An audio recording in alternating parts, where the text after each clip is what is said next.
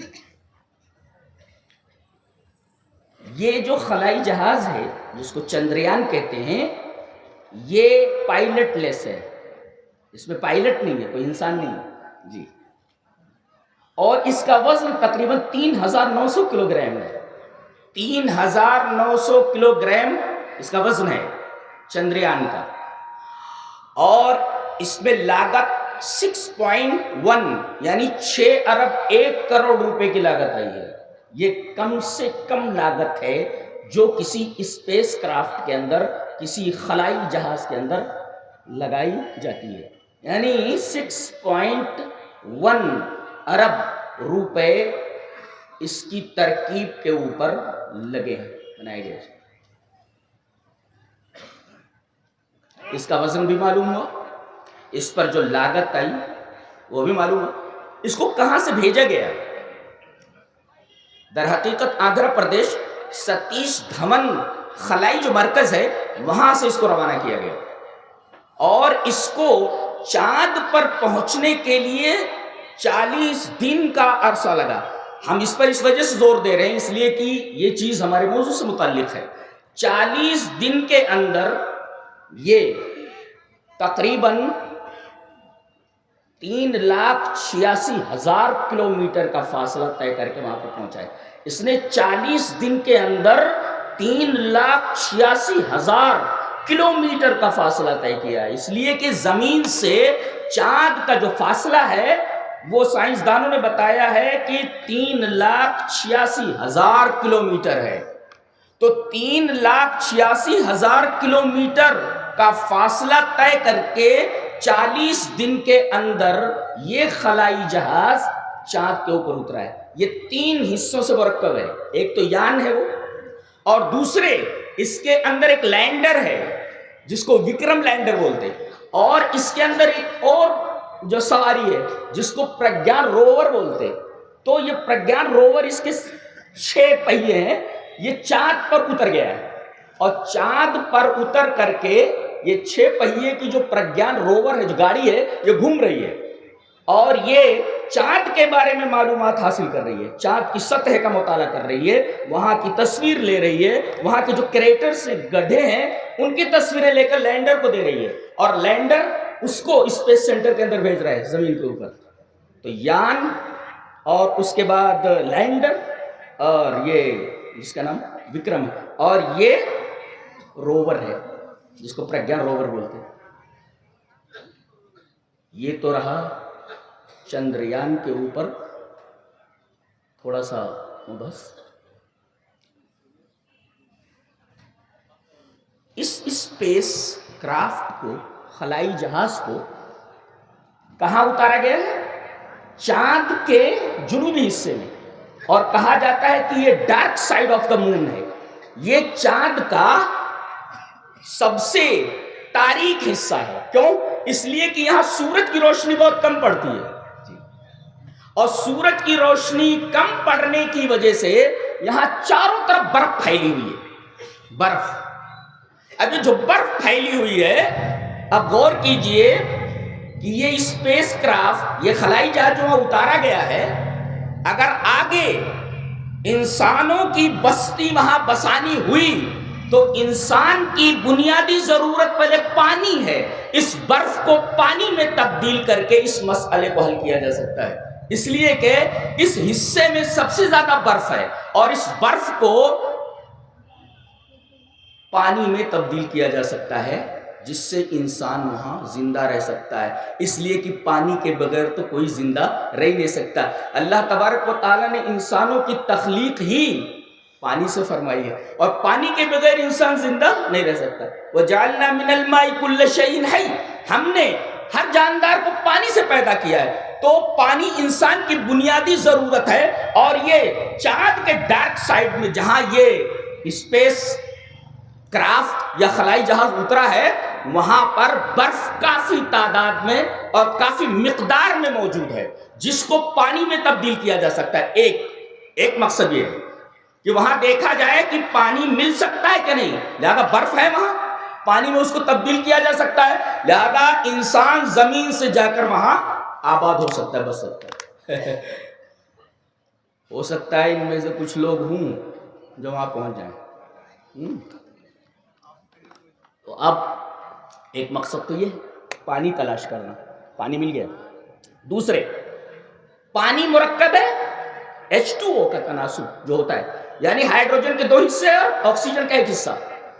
تو گویا کہ یہاں آکسیجن اور ہائیڈروجن یہ حاصل کیا جا سکتا ہے. 2 اور تیسرے, چاند کی سطح کا, اس کے پورے منطقے اور ایریے کا مطالعہ کیا جا سکتا ہے. چاند سے چاند کا مطالعہ ایک, اور پھر چاند سے زمین کا مطالعہ, یہ مقصد ہے. اچھا, پھر ایک عنصر ہے ہیلیم. یہ ہیلیم زمین پر بہت کم پایا جاتا ہے, وہاں کافی مقدار میں موجود ہے. اگر ہیلیم 3, اگر یہ ہیلیم 3 ہمیں حاصل ہو جائے انڈیا کو, تو اگلے 250 سال تک ایٹمی ایندھن کا مسئلہ حل کیا جا سکتا ہے. جی, تو ایک مقصد یہ ہے وہاں اس اسپیس کرافٹ کو بھیجنے کا, خلائی جہاز کے بھیجنے کا مقصد یہ.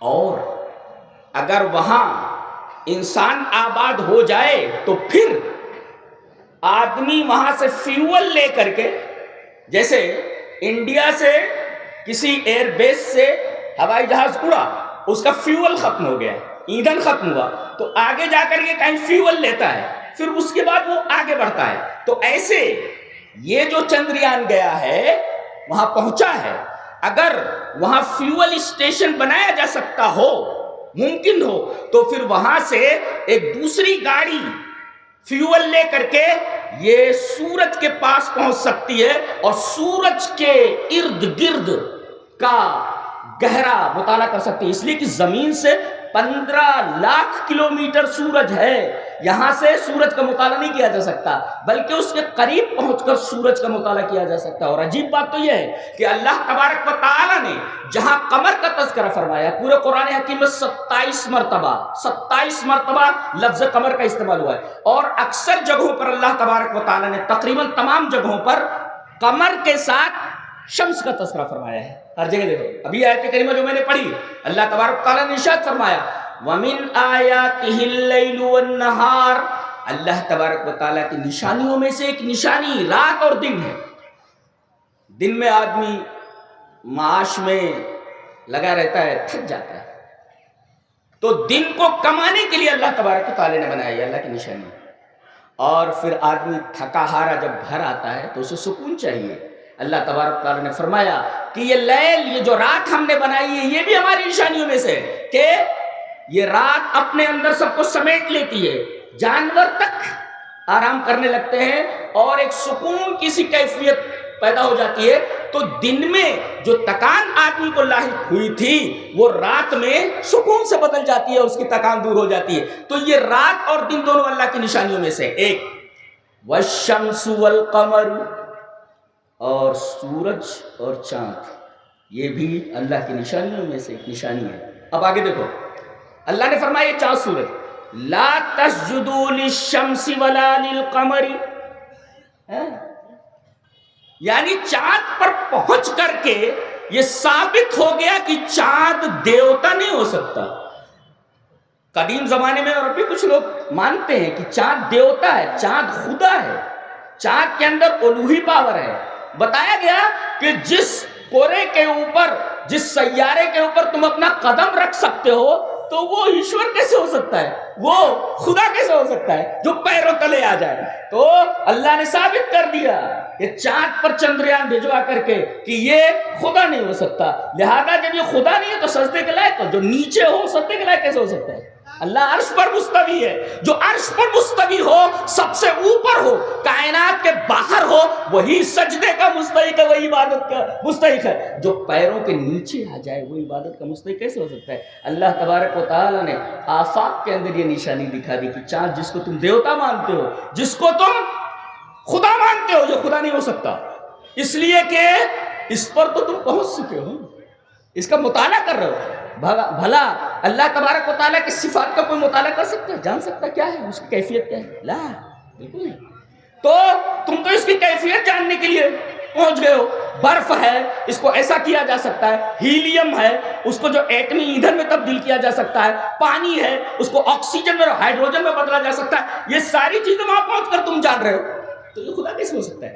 تو لا تسجدوا للشمس ولا للقمر. ایک نقطہ بڑا عجیب و غریب جو بتانا چاہتا ہوں آیت کریمہ میں, وہ یہ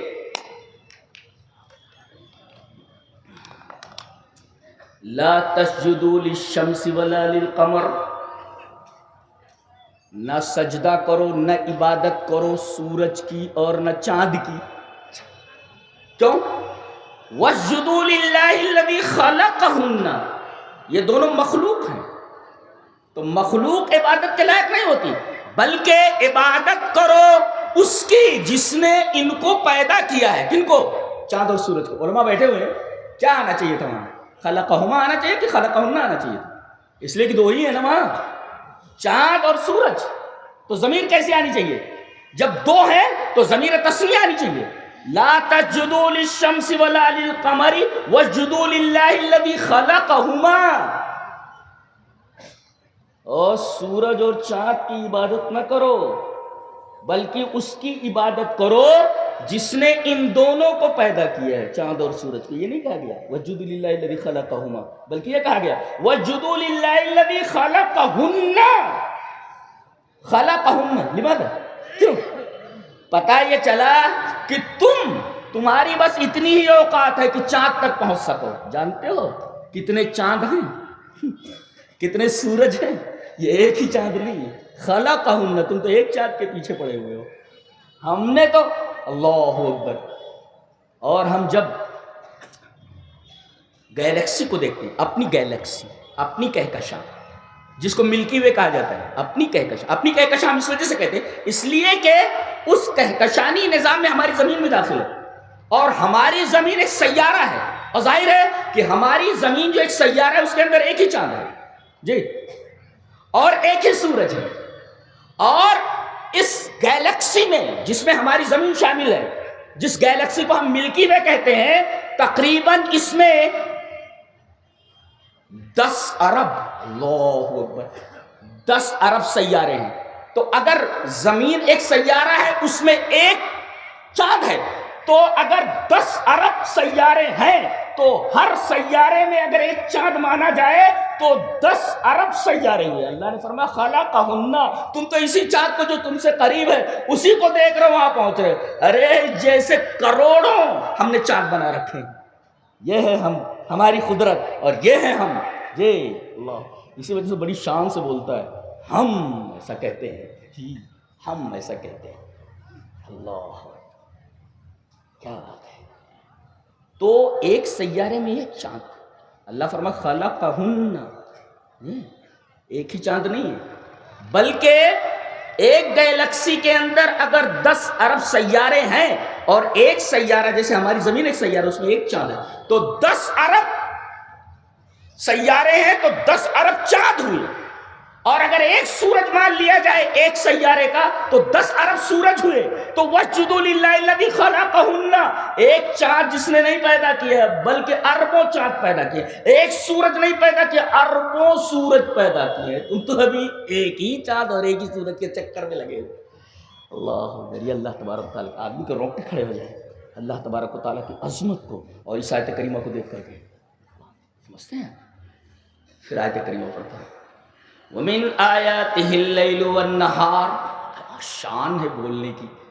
وَالشَّمْسُ وَالْقَمَرُ لَا تَسْجُدُوا لِلشَّمْسِ وَلَا لِلْقَمَرِ وَاسْجُدُوا لِلَّهِ الَّذِي خَلَقَهُنَّ لَا خَلَقَهُمَا وَاسْجُدُوا لِلَّهِ الَّذِي خَلَقَهُنَّ.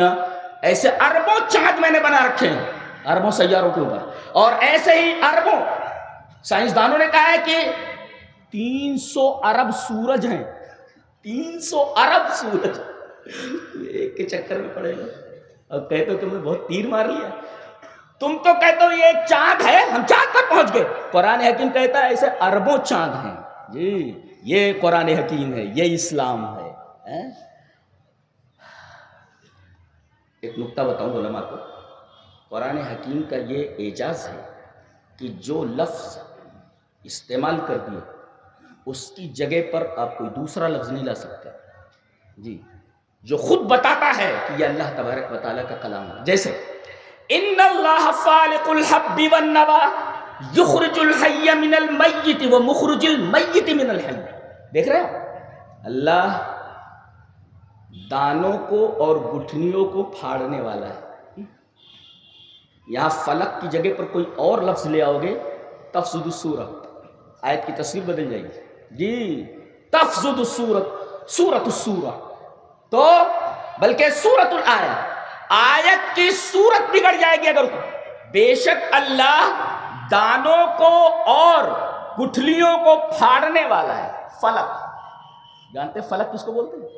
یا یہ لایا جا سکتا ہے ان اللہ مفجر الحب والنوى، مشتت الحب والنوى، کچھ بھی لایا جا سکتا ہے لیکن فالق لائے. فالق کا مطلب ہوتا ہے کہ ینقسم الشیء الی شطرین، کوئی چیز دو حصوں میں. گیہوں دیکھ رہے، گیہوں دیکھو ذرا سا، بیچ میں تھوڑی سی ایسی جگہ خالی رہتی ہے نا، ایسے اس کے دو حصے ہوتے ہیں. ایسے اس کو زمین میں ڈالو تو ایک ٹکڑا ادھر پھٹ کر ہو جاتا ہے اور ایک ٹکڑا ادھر سے پھٹ جاتا ہے اور بیچ سے وہ کومپل نکلتی ہے.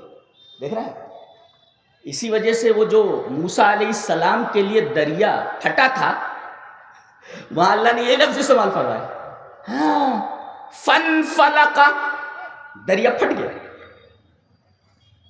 فکان کالطود العظیم، فکان کل فرق کالطود العظیم. دو فرقے ہوئے، ایک فرقہ ادھر گیا اور ایک فرقہ ادھر اور بیچ میں راستہ بن گیا. جانتے ہیں ابن تیمیہ نے کیا استدلال فرمایا ہے؟ کیا باریک بات ہے. اللہ اکبر. وہ کہتے ہیں کہ اس میں اللہ تبارک و تعالی کے وجود کی دلیل ہے، اللہ کے وجود کی دلیل ہے، اور اس میں باس بادل موت کی دلیل ہے. فالق میں، لفظ فالق میں کیوں؟ اس لیے کہ گیہوں کا یہ دانہ زمین میں آپ نے ڈال دیا برابر، اس کے اندر بیچ میں ایک جو لائن رہتی ہے اسے جو الگ کرتی ہے دونوں شطر کو، دونوں حصوں کو، زمین میں آپ نے ڈال دیا اس کو. اوپر مٹی آ گئی، مٹی آنے کے بعد یہ گیہوں کا دانہ سڑ جاتا ہے. سڑنے کے بعد ہری ہری کومپل نکلتی. گیہوں کا دانہ سڑ گیا ہے، سڑ گل گیا ہے زمین میں جانے کے بعد، اور جب وہ سڑ گل گیا تو اسی سڑے گلے گیہوں کے دانے سے ایک ہری کومپل نکلی. تو دیکھو یہ گیہوں مر گیا اور سڑ گل کر کے مٹی میں چلا گیا. اب جو چیز نکلی ہے وہ کیا ہے؟ بالکل نئی ہے، وہ یہ کومپل ہے، ہری ہے، وہ تو سڑ گل کر کے ختم ہو گیا.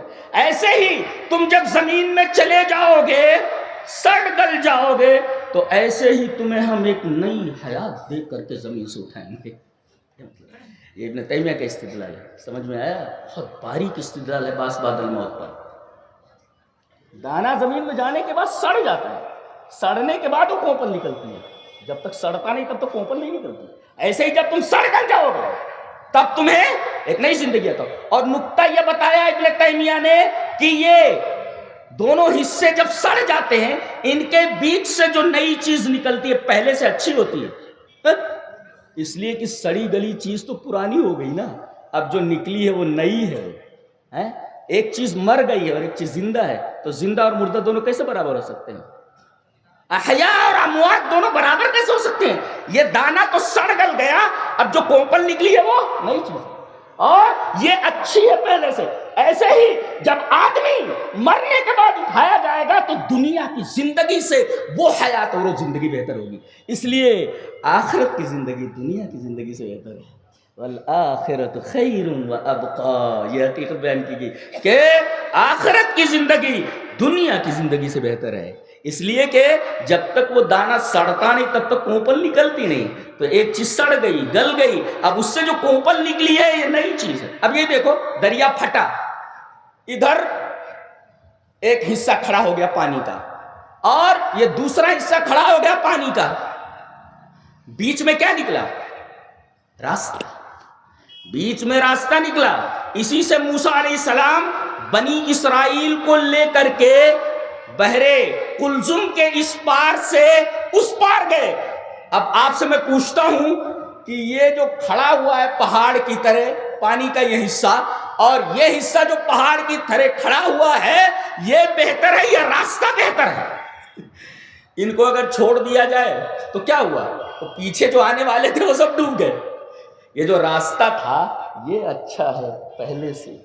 اسی وجہ سے آخرت کی زندگی جو پیدا ہوئی ہے ان دونوں کے بعد بیچ سے نکلی ہے وہ بہتر ہے پہلے سے. جی جب تک پانی ملا ہوا تھا آدمی جائے گا تو ڈوب جائے گا.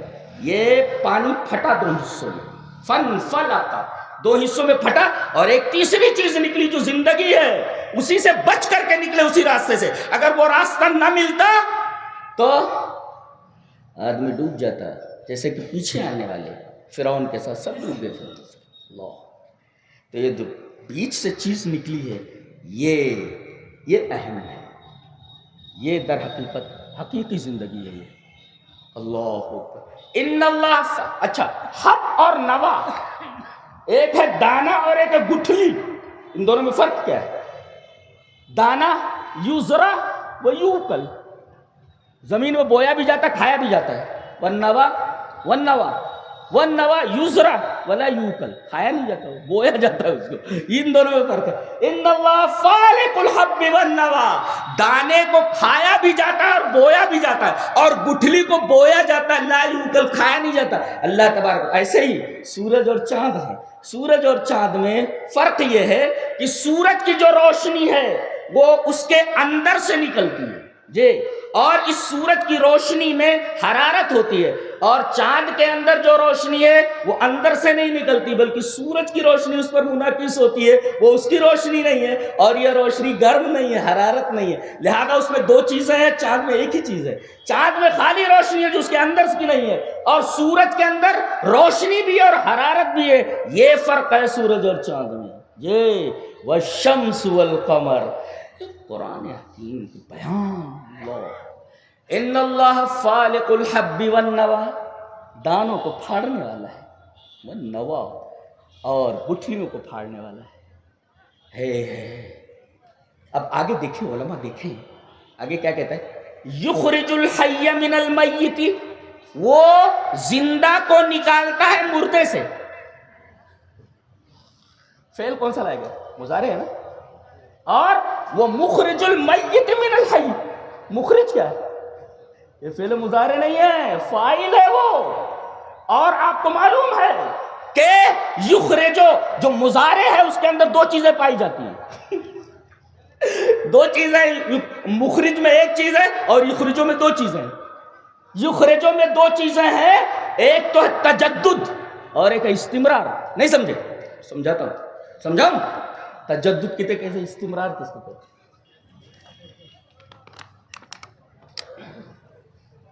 گیہوں کا تنا پھٹا، کومپل نکلی، برابر. یہ اتنی بڑی تھی، اتنی بڑی، اب یہ اتنی بڑی ہو رہی ہے. نیا پن ہوا کہ نہیں؟ ارے بھائی اتنی تھی کومپل نا جو نکلی ہے، اب یہ اتنی بڑی ہوگی، پھر یہ اتنی بڑی ہوگی، پھر یہ اتنی بڑی ہوگی، پھر یہ اتنی بڑی، پھر اتنی بڑی، پھر اتنی بڑی، پھر اتنی بڑی. دیکھو تجدد ہو رہا ہے نا، جدت آ رہی ہے کہ نہیں، نیونیس آ رہا ہے کہ نہیں، بھائی نیا ہوتا جا رہا ہے. ارے بھائی یہ اتنی بڑی تھی، پھر اس کے بعد اتنی بڑی، نیا پن آیا کہ نہیں، پھر یہ اتنی بڑی، نیا پن. تجدد بولتے ہیں نیا پن، نیا پن آنا. اور یہ مسلسل بڑھ رہی ہے، جس کو استمرار کہتے ہیں، کنٹینیوس، ٹو بی کنٹینیوس، مسلسل بڑھ رہی ہے آگے. یتنامہ بڑھ رہی، وہ یتطاول بڑھ رہی ہے آگے کی طرف. دیٹس کالڈ استمرار، بڑھ رہی،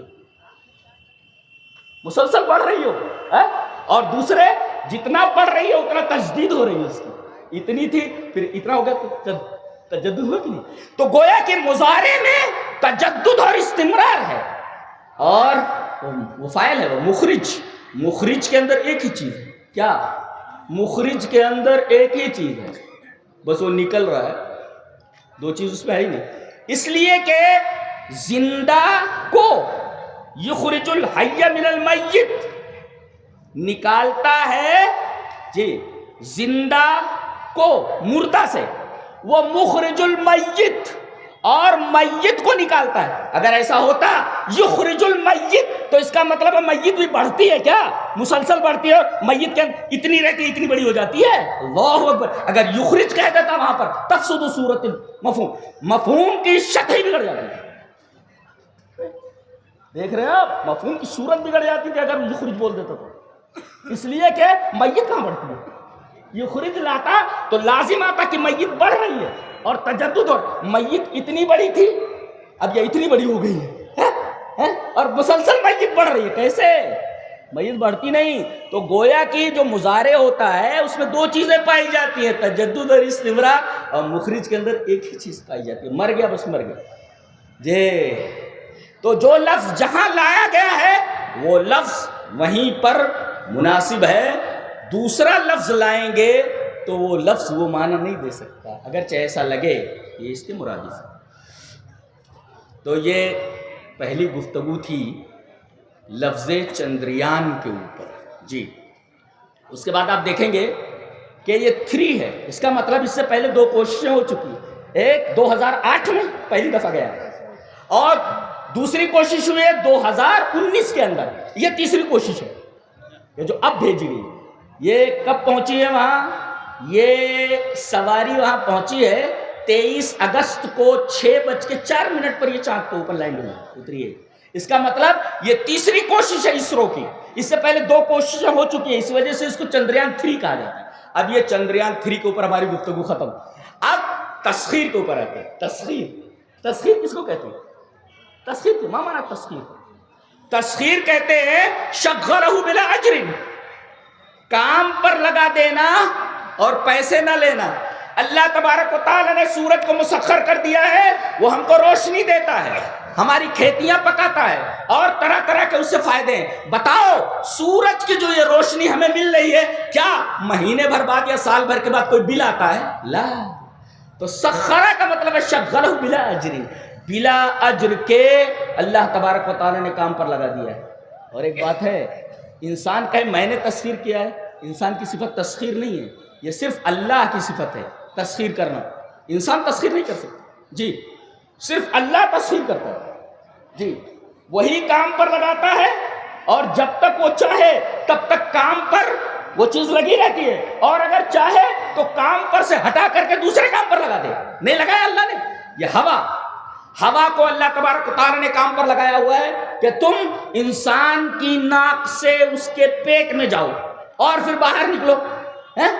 یہ اللہ تبارک و تعالی نے ہوا کو قانون دے رکھا ہے. اچھا لیکن اللہ تعالی نے اسی ہوا کو قوم عاد کے اوپر مسلط کر دیا. دیکھیں سخرها علیہم 7 لیال و 8 ایام.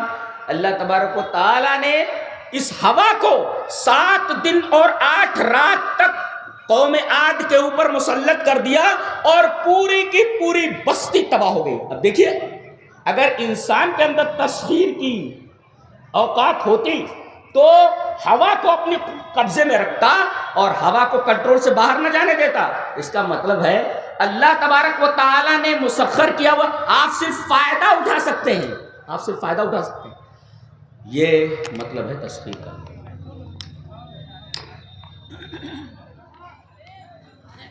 ایک چیز اور دیکھیں تسخیر کے اندر کہ اللہ نے اس کو کام پر لگا دیا ہے اور آپ اس سے کام لے رہے ہیں. اس تسخیر کو کام پر لگا دینے کو در حقیقت ایک قانون دیا ہوا ہے، اسی کو تسخیر کہتے ہیں.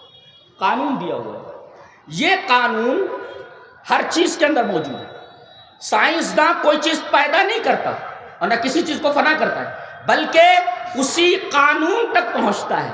مثلا اللہ تبارک و تعالی نے فرمایا کہ ہم نے کشتیوں کو تمہارے لیے مسخر کر دیا. اللہ الذی سخر لکم الفلک، اللہ تبارک و تعالی نے تمہارے لیے کشتیوں کو مسخر کر دیا ہے.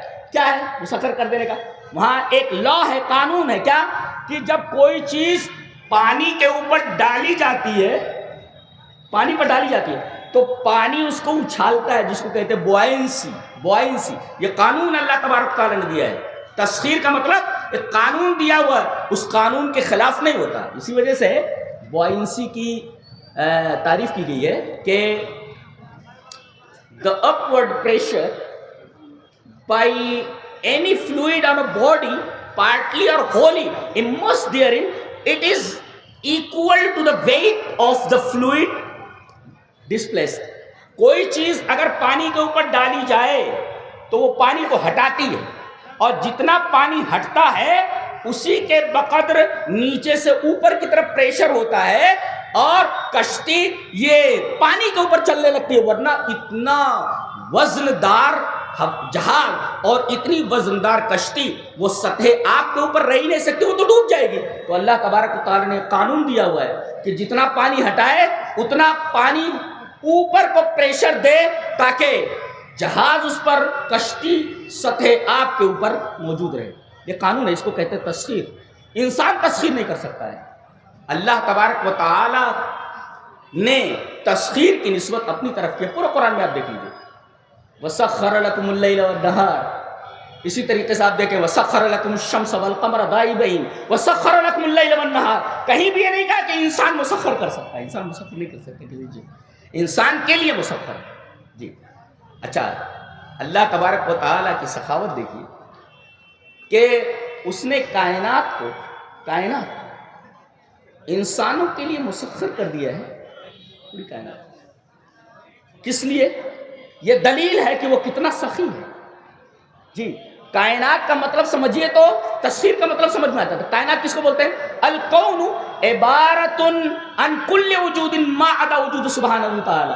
اللہ تبارک و تعالیٰ کے وجود کے علاوہ کائنات میں جتنے بھی وجود ہیں، جتنی بھی چیزیں ہیں، سب کائنات ہیں اللہ کو چھوڑ کر کے.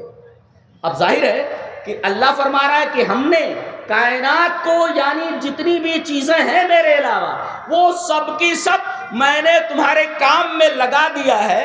تو اب تمہارا کام کیا ہونا چاہیے؟ ایک طرف تو اللہ کی سخاوت دیکھیے، اس کا جود و کرم دیکھیے کہ پوری کائنات کو تمہاری خدمت میں لگا دیا ہے. تو تم کس مرض کی دوا ہو؟ اللہ تبارک و تعالیٰ نے بتایا کہ پوری کائنات تمہاری خدمت کے لیے ہے تو تم میری عبادت کے لیے ہو. پوری کائنات تمہاری خدمت میں لگی ہوئی ہے تو تمہارا مقصد کیا ہے؟ وما خلقت الجن والانس الا لیعبدون. میں نے جنوں کو اور انسانوں کو اس لیے پیدا کیا تاکہ وہ میری عبادت کرے. کائنات کی ساری چیزیں تمہاری خدمت میں لگی ہوئی ہیں، اور تمہارا کام اب یہ بنتا ہے کہ تم صرف اللہ ہی کی عبادت کرو. وہی کہا گیا واسجدوا للہ الذی خلقہن ان کنتم ایاہ تعبدون.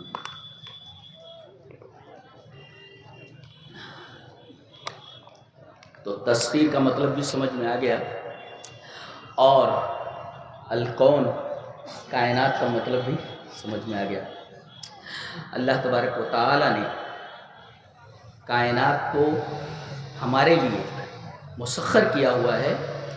مفسرین یہ لکھتے ہیں کہ یہ اللہ تبارک و تعالیٰ کی سخاوت اور اس کے جود و کرم کی دلیل ہے. اور دوسرے یہ کہ انسان کوئی چیز مسخر نہیں کر سکتا. اگر انسان کوئی چیز مسخر کر سکتا تو وہ چیز اس کے لیے نقصان دہ نہیں ہوتی.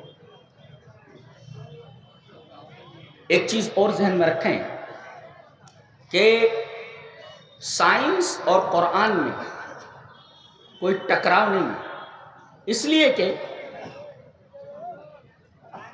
اللہ تبارک و تعالی قرآن یہ کسی بھی انسانی ایجاد کی نفی نہیں کرتا، لیکن شرط یہ ہے کہ وہ ایجاد انسان کے فائدے کے لیے ہو. اگر وہ کوئی چیز ایجاد کرتا ہے اور اس میں انسانیت کے لیے کوئی ضرر ہو تو ایسی ایجاد کی نفی کرتا ہے. اب دیکھو، غور و فکر کرنے کے بعد سائنسدانوں نے امریکہ کے ایٹم بم بنا لیا، اور 6 اگست کو 1945 میں انہوں نے اس بم کو ہیروشیما کے اوپر ڈال دیا. جانتے ہیں کتنے آدمی مارے گئے؟ تقریباً 2,20,000 سے لے کر کے 2,40,000 تک کے درمیان لوگ موت کے گھاٹ اتر گئے. ایسی ایجاد کی قرآن نفی کرتا ہے، اور کسی بھی ایسی ایجاد کی نفی نہیں کرتا بلکہ اس کی ہمت افزائی کرتا ہے جو انسان کے نفع کے لیے ہو۔ اگر انسان چاند کے اوپر بستی بسانا چاہتا ہے تو قرآن ممانعت کہاں کرتا ہے؟ کہیں بھی قرآن میں نہیں کہا گیا کہ انسان سورج کے پاس نہیں جا سکتا، سورج کا مطالعہ نہیں کر سکتا، کہیں یہ نہیں کہا گیا کہ انسان چاند پر نہیں پہنچ سکتا، بلکہ آپ دیکھیں گے کہ اشارات اتنے ہیں۔ میں ایک اشارہ دیتا ہوں، چلیے وہ حدیث پہلے پڑھ لیتے ہیں۔ حدیث اس طرح کہ وان انس رضی اللہ تعالیٰ عنہ، وان انس بن مالک رضی اللہ تعالیٰ عنہ ان اہل مکہ سألوا النبی صلی اللہ علیہ وسلم ان یریہم آیتا فاراہم القمر شقتین حتی رأوا حراء بینہما، رواہ البخاری فی کتاب المناقب۔ حضرت امام بخاری رحمہ اللہ اس حدیث کو ایسے کتاب المناقب میں لائے۔ حضرت انس بن مالک کہتے ہیں کہ کچھ لوگ مکہ کے وہ آئے اور کہا کہ محمد صلی اللہ علیہ وسلم ہم آپ کو نبی مان لیں لیکن نشانی دکھا دیجیے آپ کو کہ آپ نبی ہیں، بڑی نشانی ہونی چاہیے۔ نبی کریم صلی اللہ علیہ وسلم کے ہاتھ پر اللہ تعالیٰ نے معجزہ ظاہر کیا۔ ناقدین حدیث کہتے ہیں کہ یہ جو انگلی کا اشارہ ہے، یہ انگلی کے اشارے کی حدیث نہیں ملتی ہے، بلکہ اہل مکہ کے مطالبے پر نبی کریم صلی اللہ علیہ وسلم نے دعا فرمائی، تو چونکہ یہ واقعہ، یہ مطالبہ چاندنی رات کا تھا، چاندنی رات کا تھا جی، اور چاندنی رات کے اندر دیکھا گیا کہ نبی کریم صلی اللہ علیہ وسلم سے جو مطالبہ کیا گیا تھا کہ آپ نشانی دکھائیے، چاند دو ٹکڑے ہو گیا، گویا ایک حصہ ایک طرف چلا گیا اور دوسرا حصہ دوسری طرف چلا گیا، اور بیچ میں ان لوگوں نے حرا کی پہاڑی کو دیکھا، حتی رأوا حراء بینہما، یعنی ایک ٹکڑا چاند کا ایسا لگا کہ اسے پھٹ گیا ہے، اور ایک ٹکڑا جبل ابو قبیس کے پہاڑ کے اوپر چلا گیا، اور دوسرا ٹکڑا جبل قیان کے اوپر پہنچ گیا، اور بیچ میں وہ جو ہے حرا کا پہاڑ دکھ رہا تھا۔ اب دیکھیں کہ یہاں پر آپ تو چاند پر پہنچنے کی بات کر رہے ہیں اور آپ گئے ہیں، ہمارے نبی پر اللہ تبارک و تعالیٰ نے آپ کے ہاتھ پر ایسا معجزہ ظاہر کیا کہ آج سے 1400 سال پہلے چاند کو پھاڑ دیا تھا اپنا، یہ چاند پھٹ گیا۔ آپ تو وہاں پہنچ رہے ہیں سب تلاش کرنے کے لیے، آلریڈی یہ چاند پھٹ چکا ہے، اور اس کے پھٹنے کے کچھ آثار ناسا کے محققین نے، ناسا کے سائنسدانوں نے بتایا ہے کہ ایسا لگا ہمیں جیسے کوئی چیز پھٹ گئی۔ اچھا، کوئی چیز پھٹ جائے اور پھر مل جائے، جی ہے ایسا کہ تھوڑی دیر کے لیے کوئی چیز پھٹے، اور جو کشش ہے قانون انجذاب، اس لیے کہ جیسے زمین پر کشش ہے ویسے چاند پر بھی کشش ہے۔ اتنا ہے کہ زمین کی جو کشش ہے وہ زیادہ ہے، اور چاند کی جو کشش ہے وہ 6 گنا زمین کی کشش سے کم ہے، زیادہ وہاں بھی کشش ہے۔ اب یہ دونوں طرف پھٹ کر کے چاند الگ ہوا، اور پھر قانون انجذاب نے دونوں کو آپس میں ملا دیا۔ اس میں کوئی استحالہ نہیں ہے، کوئی محال بات نہیں ہے، اللہ تبارک تعالیٰ نے معجزہ۔ تو تم ابھی پہنچ رہے ہو، نبی کریم صلی اللہ علیہ وسلم نے تو 1400 سال پہلے یہ دکھا دیا، یہ دیکھو چاند پھٹ رہا ہے، الگ ایک حصہ جا رہا ہے اور ایک حصہ اس طرف جا رہا ہے، اور بیچ میں حرا کی پہاڑی دکھائی دے رہی ہے۔ اور یہ حدیث تقریباً 10 صحابہ کرام سے مروی ہے جی، اور بعض لوگوں نے کہا ہے کہ یہ حدیث متواتر ہے، تواتر کے ساتھ ثابت ہے کہ چاند پھٹ چکا ہے، جی چاند پھٹ چکا ہے۔ اور اس سے بڑی بات، قرآن حکیم کہتا ہے تم کہاں تک پہنچے؟ چاند تک پہنچو، میرا نبی کہاں پہنچے؟ یہ اور عجیب بات تو اس سواری کا نام ہے براق جی۔ تمہارے پاس ایندھن کیا ہے؟ کوئی ہوگا تیل ویل کچھ ہے جو چندریان میں لگایا گیا، لیکن فرمایا گیا سبحان الذی اسرا بعبدہ لیلا من المسجد الحرام الى المسجد الاقصی، ایک سفر میں 2 سفر، ایک سفر مکہ سے بیت المقدس تک، ایک سفر اسرا، اور دوسرا سفر بیت المقدس سے لے کر آسمانوں تک۔ اور ایک نکتہ اور یاد رکھو، تم کہاں تک پہنچے ہو؟ تم تو 7 آسمانوں کے نیچے ہو۔ ارے پہلے آسمان میں داخل ہونے کے لیے اللہ کی اجازت چاہیے، بغیر اللہ کی اجازت کے کوئی داخل نہیں ہو سکتا۔ حضرت جبرائیل جب محمد صلی اللہ علیہ وسلم کے ساتھ گئے تو دروازہ پہلے کھٹکھٹایا، آواز آئی پیچھے سے، بھی دروازہ کھلا نہیں جی، پیچھے سے آواز آئی، کون؟ کہا کہ جبرائیل، کہا کہ وہ محمد، تمہارے ساتھ کون؟ بولے محمد، کہا کہ بلائے گئے؟ جی ہاں بلائے گئے، تب دروازہ کھلا ہے۔ بتائیے فرشتے سے پوچھا جا رہا ہے کہ کون ہو تم؟ بولے جبرائیل ہوں، انہیں اپنا تعارف کرانا پڑا، وہ جو کھڑے ہوئے دروازہ کھولنے کے لیے، اور پوچھا جا رہا ہے یہ کون ہے، تمہارے ساتھ کون ہے؟ بولے محمد ہے صلی اللہ علیہ وسلم۔ کہا بلائے گئے ہیں؟ جی ہاں بلائے گئے۔ تب دروازہ کھلا ہے۔ ارے جب فرشتہ بغیر اجازت کے داخل نہیں ہو سکتا تو تم پہلے آسمان میں کیسے داخل ہو سکتے؟ ساتوں آسمان کے پہلے آسمانوں میں داخل نہیں ہو سکتے، تو تم کہاں گئے؟ سیاروں پر گئے ہو۔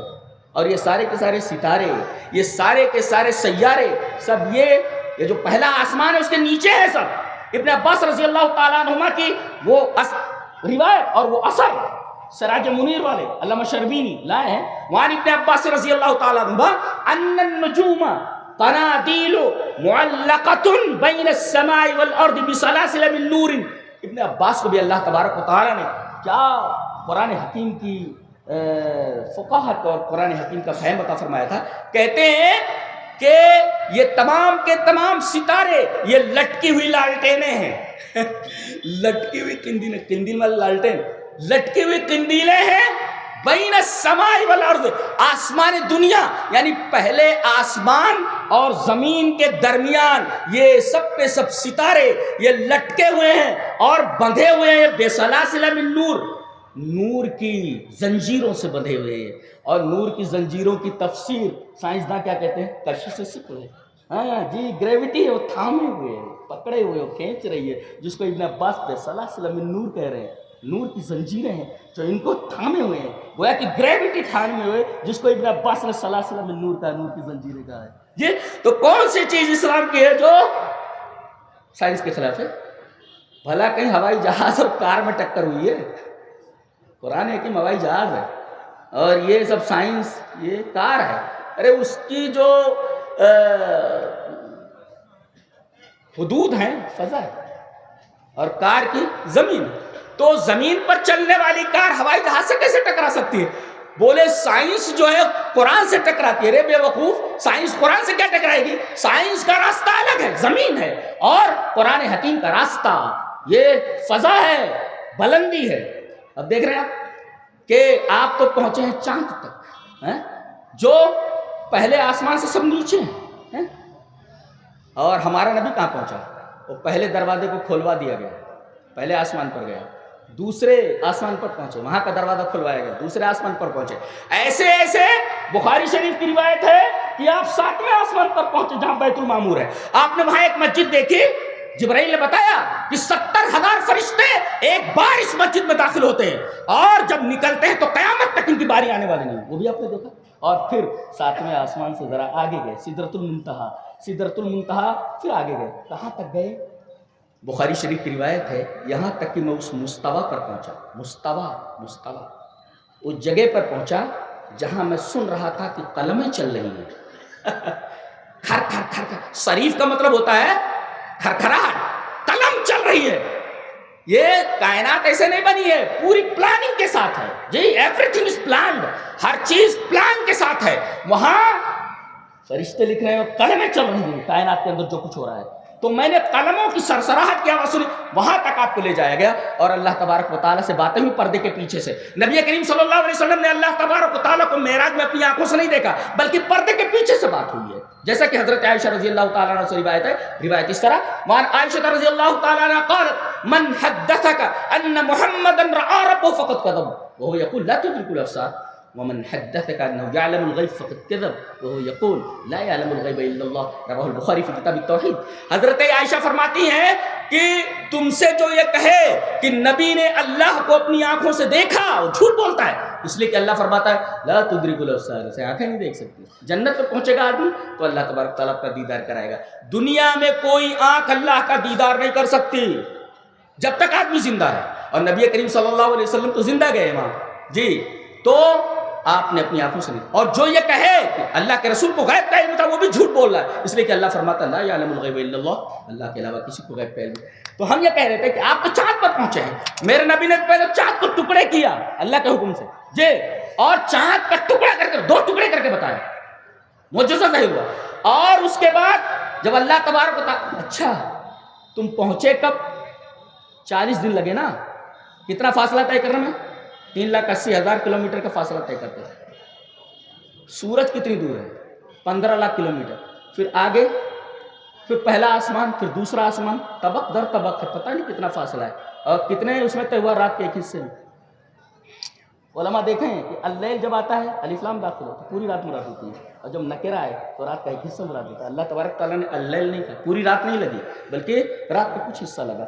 سبحان الذی اسریٰ بعبدہ لیلا، رات کا کچھ حصہ لگا، رات کے کچھ حصے کے اندر یہ پورا نظام کہکشانی پورا طے کرنے کے بعد پہلا آسمان، دوسرا آسمان، تیسرا آسمان، چوتھا آسمان، اور ملاقاتیں بھی ہو رہی ہیں۔ ساتواں آسمان حضرت ابراہیم علیہ السلام سے ملاقات ہو رہی ہے، اور فوق السماء السابعہ، ساتویں آسمان کے اوپر آپ گئے، اور اس کے بعد آپ نے قلموں کی سرسراہٹ کی آواز سنی۔ قرآن حکیم کہتا ہے تم تو یہیں تک پہنچے، چاند پر پہنچ کر کے تم بہت خوش ہو رہے ہو، میرا نبی تو اتنی دور پہنچا کہ آدمی سوچ بھی نہیں سکتا اتنی بلندی پر جانے کے لیے۔ جی تو جہاں تک سائنس کا معاملہ ہے، سائنس ابھی بہت معمولی، بہت ہی قرآن حکیم کے آگے طفل مکتب بھی نہیں ہے۔ اب تم رفتار کی بات کرتے ہو، کس رفتار سے گئے ہوگے؟ قرآن حکیم رفتار بتاتا ہے کہ رفتار دیکھو، رفتار کس کو کہتے ہیں؟ کہا حضرت سلیمان علیہ السلام نے کہ وہ سبا کی جو رانی ہے، شہر سبا کی، اس کو یہاں فلسطین میں لانا ہے۔ جی فلسطین میں لانا ہے۔ جانتے ہیں فلسطین کا اور یہ اس کا سبا کا فاصلہ کیا ہے؟ بعض لوگوں نے کہا کہ 1500 کلومیٹر، اور بعض لوگوں نے کہا کہ 2000 کلومیٹر۔ حضرت سلیمان علیہ السلام بیت المقدس انہوں نے بنایا، یہودی اس پر قبضہ کر رہے بیچارے، ہماری ہے ہماری ہماری۔ تو نبی کریم صلی اللہ علیہ وسلم نے جب وہاں نماز پڑھا دی تو مسلمانوں کا قبلہ ہے، تو پہلا قبلہ تو وہی تھا۔ جی ہماری ہے وہ، ہماری ہے وہ مسجد، تمہاری کیسے ہوئی؟ تم تو مغضوب علیہم ہو، تمہاری اوقات کیا ہے کہ تم اس مسجد کو کہو کہ ہماری مسجد ہے؟ تم تو مغضوب علیہم ہو۔ تو نبی کریم صلی اللہ علیہ وسلم پہلے مکہ سے بیت المقدس آئے، یہ زمین سے زمین کا سفر ہے، پھر اس کے بعد بیت المقدس سے آسمان، دوسرا آسمان، تیسرا، اتنی بلندی پر کوئی جا سکتا ہے؟ اللہ۔ اور ایک نکتہ اور جانتے ہیں، اس بلندی کے اوپر سب سے اہم چیز کیا دی گئی ہے؟ نماز۔ اور پہلے اس بلندی کے موافق 50 وقت کی دی گئی، وہ تو حضرت موسیٰ علیہ السلام کا احسان ہے۔ جائیے کم کروائیے ذرا، مجھے امت کا بڑا تلخ تجربہ ہے، 50 وقت کی نمازیں 5 وقت نہیں پڑھ پاتے ہیں، 50 وقت کیا پڑھیں؟ تو بار بار جاتے رہے، جب 5 ہو گئی، 0 جب ہٹ گیا، تب بھی کہہ رہے تھے حضرت موسیٰ جائیے تھوڑا اور کم کرائیے۔ صبح کی اور شام کی ہو جاتی نا، تب بھی نہیں پڑھتا تھا مسلمان، 2 وقت کی ہو جاتی کب پڑھتا؟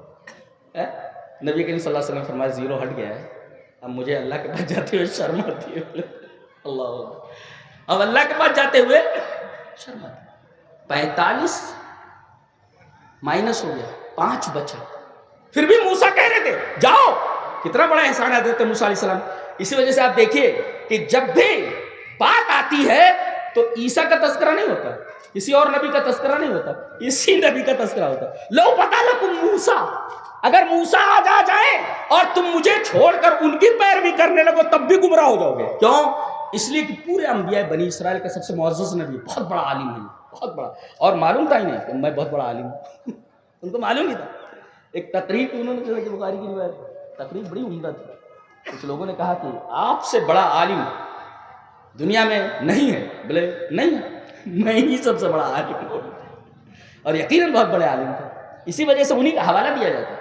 آج موسیٰ آ جائے جو انبیاء بنی اسرائیل کا سب سے معزز نبی، سب سے بڑا عالم ہے، وہ آ جائے اور اتنے بڑے عالم کی اقتدا کرنے لگو مجھے چھوڑ کر تب بھی گمراہ ہو جائے۔ اس کا مطلب یہ ہوا کہ اب ہمارے نبی کے بعد جو موسیٰ کی اقتدا جائز نہیں ہے تو دوسرے لوگوں کی اقتدا کیسے جائز ہو سکتی ہے؟ جی یہ سب تو یہ حضرت سلیمان علیہ السلام نے بنوایا تھا۔ اور ایک نکتہ اور بتاؤں، تسخیر جو ہوتی ہے نا، ایک عام ہے ہم لوگوں کے لیے، اور ایک خاص تسخیر ہے۔ خاص تسخیر کس کے لیے؟ حضرت سلیمان علیہ السلام کے لیے۔ ہوا کو مسخر، فسخرنا له الريح تجری بامرہ حیث شاء، وہاں نہ پیٹرول لگ رہا ہے اور نہ کوئی اس کے اندر فیول لینا پڑ رہا ہے۔ اللہ تعالیٰ نے فرمایا ہم نے ہوا کو مسخر کر دیا تھا، اور یہ رخاءً بڑی آسانی کے ساتھ لے کر چلتی تھی۔ یہ رخان کیوں لائے گا؟ ہوائی جہاز پر بیٹھے ہوئے تخت پر، اور ہوا مسخر ہے، تخت کو لے کر جا رہی. رخاءً کا کیا مطلب ہوا؟ بڑی نرمی کے ساتھ، یعنی یہ جہاز ایسا ہے حضرت سلیمان علیہ السلام کا، رخاءً صفت آئی، کریش نہیں ہوتا یہ جی. اس کا مطلب یہ ہے کہ ہوا تمہارے لیے اللہ نے مسخر کی ہے، لیکن تمہارے قبضے میں نہیں ہے، تمہارا جہاز کریش ہو جاتا ہے جی. لیکن حضرت سلیمان علیہ السلام کو جو جہاز دیا گیا تھا، جو تخت ہوا کو مسخر کیا گیا تھا، یہ ہوا اس طریقے کی نہیں تھی کہ تخت کو کہیں گرا دے جی. اور رفتار کتنی تھی؟ رفتار وَلِسُلَيْمَانَ الرِّيحَ غُدُوُّهَا شَهْرٌ وَرَوَاحُهَا شَهْرٌ. صبح سے لے کر دوپہر تک کے درمیان کا جو فاصلہ ہے، ایک مہینہ آدمی اگر گھوڑے سے، جو اس وقت کی مروجہ سواریاں تھیں، ان کو لے کر کے اگر چلے تو اتنی دیر میں ایک مہینہ لگ جائے گا اس کو پہنچتے ہوئے، اور یہ اتنے گھنٹے میں وہاں پہنچ جاتے تھے. اور شام کے اندر، یعنی ایک دن کے اندر 2 سفر ہوا کرتے تھے ان کے جی. تو جہاز بھی موجود ہے. ایک قانون دیا گیا ہے، اس قانون کا خالی سائنسداں مطالعہ کرتا ہے. پرندوں کو دیکھا کہ وہ اڑ رہے ہیں ہوا میں، غور کیا کہ اڑتے کیسے. غور کرنے کے بعد اس نے مطالعہ کیا، وہ قانون جان لیا، ہوائی جہاز بنا لیا. لیکن تم نے دیکھا کہاں، مطالعہ کہاں کیا؟ کائنات میں مطالعہ کرنے کے بعد اللہ تبارک و تعالیٰ نے وہ لا جو رکھا، وہ قانون رکھا، اس قانون کا مطالعہ کرنے کے بعد تمہیں یہ بنانے کی توفیق جی. اچھا، ملکہ سبا کے تخت کے لانے کے بارے میں آپ نے فرمایا کہ کون جلدی سے جلدی اس تخت کو یہاں لا سکتا ہے 2000 کلومیٹر سے. دیکھو کتنی عجیب بات ہے، سائنس ابھی اس مرحلے میں پہنچی ہی نہیں ہے. دیکھیں کتنی عجیب بات ہے. کہا جا رہا ہے کہ 2000 کلومیٹر کے فاصلے سے سبا سے تخت یروشلم لانا ہے. ایک جن نے کہا دربار برخاست ہونے سے پہلے 1-2 گھنٹہ لگے گا، 1-2 گھنٹے میں لے آتا ہوں. حضرت سلیمان علیہ السلام کا نہیں، دیر ہو جائے گی. قال الذي عنده علم من الكتاب انا آتيك به قبل ان يرتد اليك طرفك. یہ انسان تھا، اس نے کہا I will bring it in the twinkling of an eye.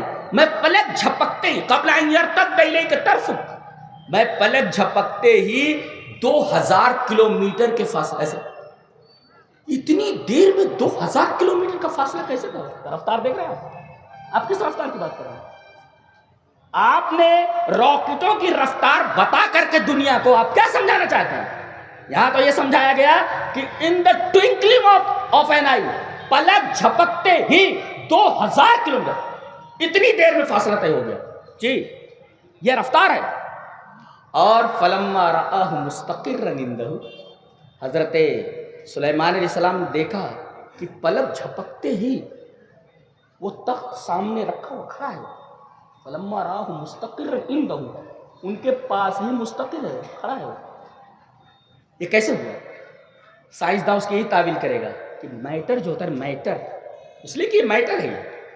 اب اس کو ہزاروں میل کے فاصلے پر بھیجنے کے لیے پہلا کام یہ کرنا کہ اس کو انرجی میں تبدیل کرو، پہلے اس کو انرجی بناؤ پہلے. تو گویا کہ میٹر کو انرجی میں تبدیل کیا پورے تخت کو. اور چھوٹا موٹا تخت تھوڑی تھا.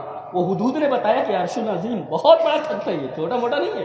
حدود نے کیا رپورٹ دی تھی کہ یہ ملکہ سبا جس تخت کے اوپر بیٹھتی ہے وہ چھوٹا موٹا تخت نہیں ہے، عرش عظیم بہت بڑا تخت ہے.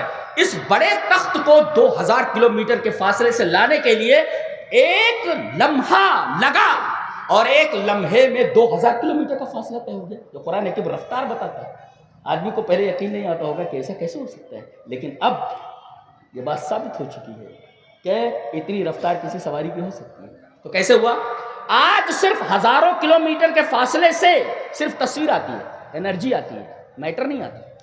آپ کا بیٹا امریکہ میں اگر وہ بھیجے تو خود نہیں آتا، وہ اس کی تصویر آتی ہے جو انرجی ہے، خود نہیں آتا. وہ تو میٹر ہے، وہ میٹر نہیں آتا.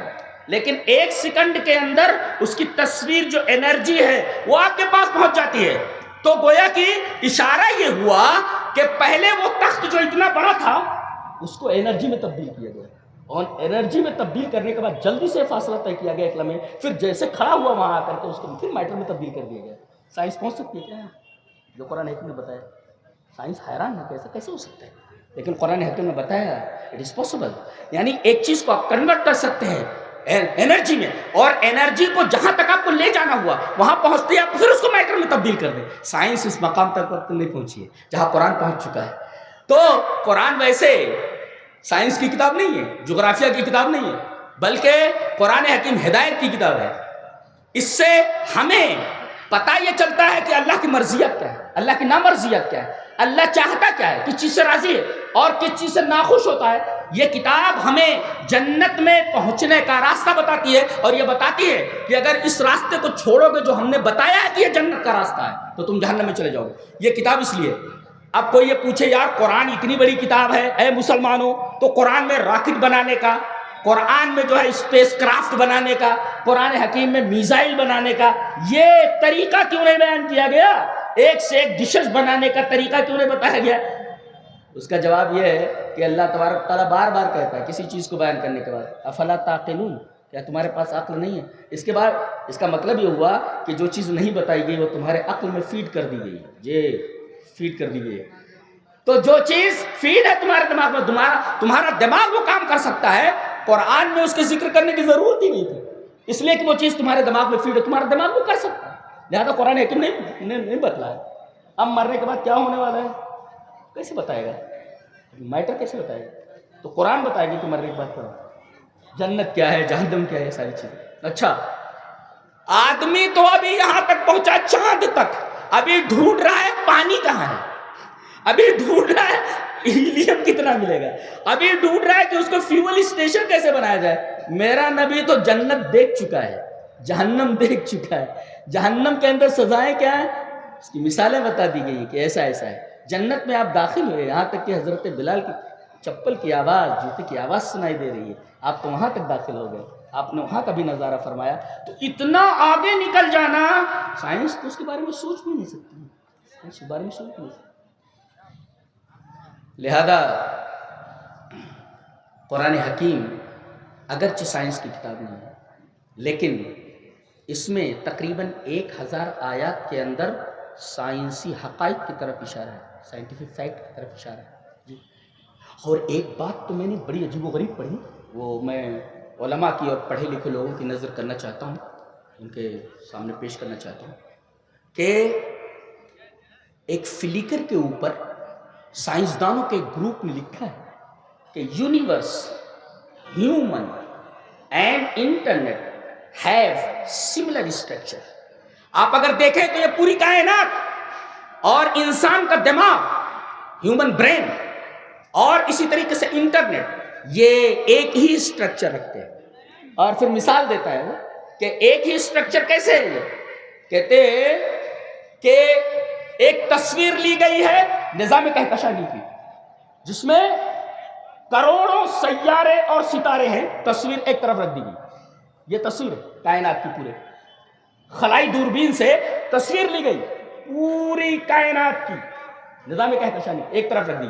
اور پھر انسانی برین کی تصویر لی گئی، جی انسانی برین کی، اور یہ پورے یونیورس کی تصویر ایک طرف اور انسانی برین کی تصویر ایک طرف، دونوں کو سائیڈ بائی سائیڈ رکھ دیا گیا. اس کے بعد سائنسداں سوال کرتا ہے Can you tell which image of a brain cell and which is of the cosmos? Probably not. Though one is only micrometers wide and other is billions of light years across. یہ تفسیرہ ہے، یہ سوال ہے.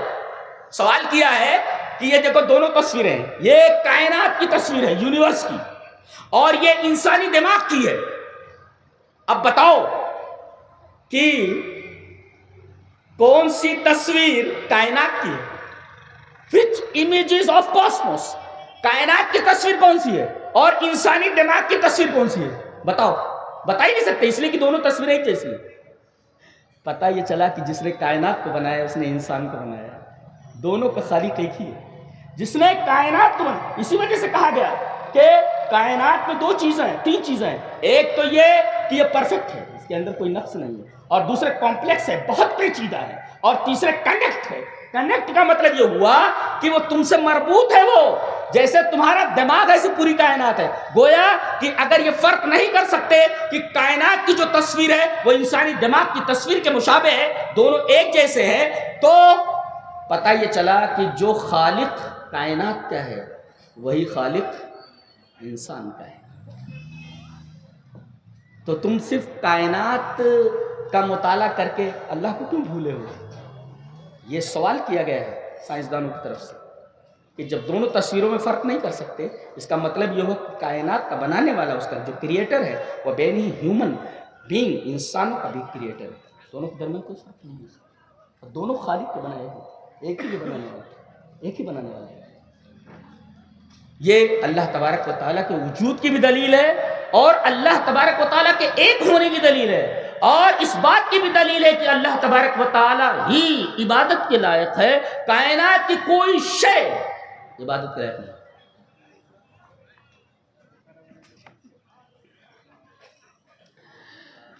بہت سارے سوالات تھے جو میرے ذہن میں آئے اس تعلق سے, وہ آپ کے سامنے پیش کر دیے گئے. آخری چیز رہے گی قمر کے تعلق سے کہ سورہ انشقاق کے اندر اللہ نے ارشاد فرمایا, بہت ساری چیزوں کی قسمیں کھا کر کے بتایا, والقمر اذا اتسق, اتسق, اتسق اے وسقت اتصل, جیسے وصلت فوصل, میں نے جوڑا تو جڑ گیا.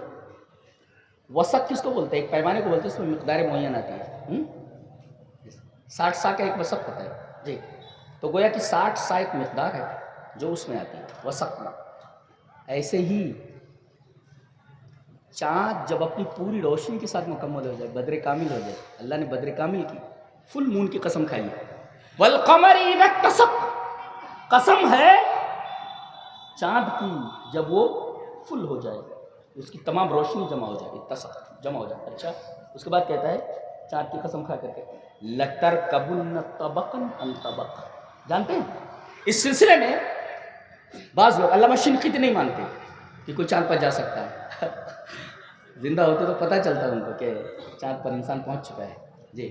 انہوں نے کہا کہ چاند پر نہیں پہنچ سکتا. اپنی ازوال بیان میں لکھا ہے انہوں نے کہ اس آیت کریمہ کا مطلب ہے لترکبن طبقا عن طبق, کا معنی یہ ہے کہ وقال ابن مسعود والشعبی وابن عباس فی احدى الروایتین وغیرہ کہ اے لترکبن طبقا عن طبق, اے لتصعدن یا محمد سماء بعد سماء حتی وقع ذلك لیلۃ الاسراء. وہ کہتے ہیں کہ لترکبن طبقا عن طبق کا مطلب یہ ہے کہ اے محمد صلی اللہ علیہ وسلم, آپ ایک آسمان سے دوسرے آسمان پر چڑھیں گے تو آپ چڑھیں, پہلے آسمان پر, دوسرے آسمان, تیسرے, چوتھے, ایسے چڑھے آپ. حتی وقع ذلك لیلۃ الاسراء, معراج میں یہ ہو گیا ہوا تو, لہذا اس کو آپ دوسرے معنی میں نہیں لے سکتے. لیکن جو سائنسداں اعجاز علمی پر بحث کرتے ہیں کہ بھئی قرآن کا ایک اعجاز ہے, وہ کہتے ہیں کہ چاند کی قسم کھانے کے بعد یہ کہنا کہ تم طبق بعد طبق سے طبق کی طرف سواری کرو گے, کوئی مطلب ضرور ہے. اور یہ رائے مرجوح ہے. کون سی؟ ابن عباس کی. ابن عباس کی رائے مرجوح ہے.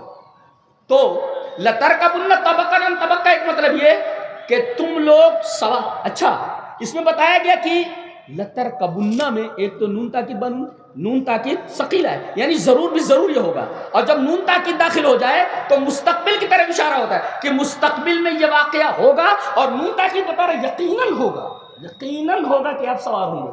اچھا, طبق سے طبق کی طرف, ابھی تو ایک طبق تک پہنچا ہے آدمی جی. اس طبق سے طبق کہتے ہیں ایسے سیارے کو, اس کا پورا ایریا سیارے کا, اور جہاں تک اس کی جو ہے کشش ثقل پہنچتی ہے, اس پورے ایریا کو طبق کہتے ہیں.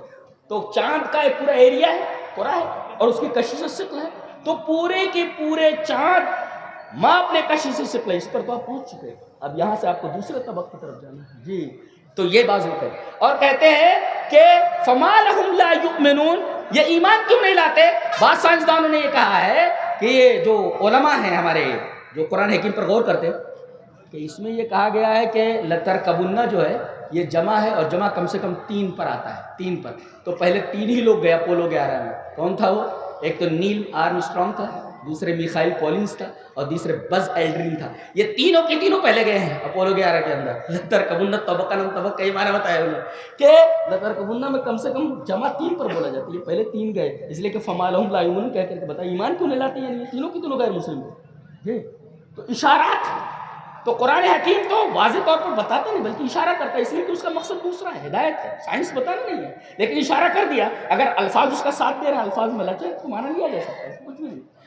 یہ چند باتیں تھیں چندریان اور تسخیر کائنات کے بارے میں.